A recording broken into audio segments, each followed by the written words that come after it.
અમરેલી તાલુકામાં યુવકની કરપીણ હત્યા. પરબ ગામે આવેલ ઇન્ડસ્ટ્રીયલમાં હત્યાની ઘટના. મિલ બાજુમાં ખુલ્લા ખેતરમાંથી મળ્યો હત્યા કરાયેલ યુવકનો મૃતદેહ. માથામાં બોથડ પદાર્થ મારી હત્યા કરી હોવાની આશંકા. યુવકનું નામ દીપક મિશ્રા હોવાનું અને મિલમાં રહેતો હોવાનું પોલીસ તપાસમાં બહાર આવ્યું. એલસીબી એસઓજીની ટીમો અને જિલ્લા પોલીસ વડા ઘટનાસ્થળે પહોંચ્યા. બરાબર.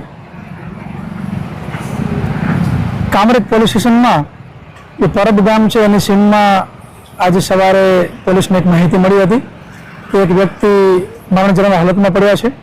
તાત્કાલિક પીઆઈ અને અમારી એલસીબી ટીમ જે છે એ અહીંયા આવી ચેક કર્યું તો જે મરણ જનાર વ્યક્તિ છે એની હાલ અમને જે પ્રાથમિક જાણકારી મળી છે એ મુજબ દીપક મિશ્રા નામનો વ્યક્તિ છે અને અહીંયા જે ઇન્ડસ્ટ્રીયલ યુનિટ છે એની અંદર મજૂરી કામ કરતા હતા અને એના માથા ઉપર બોથડ પદાર્થ મારી એની હત્યા નિપજાવવામાં આવેલી છે.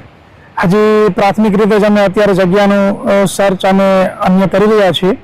એફએસએલ અધિકારીને પણ બોલાવવામાં આવેલા છે અને સાયન્ટિફિક ઢબે તપાસ થશે. હાલમાં ફરિયાદ લેવાની કાર્યવાહી ચાલુ છે અને આરોપીને સત્વરે પકડી લેવામાં આવશે.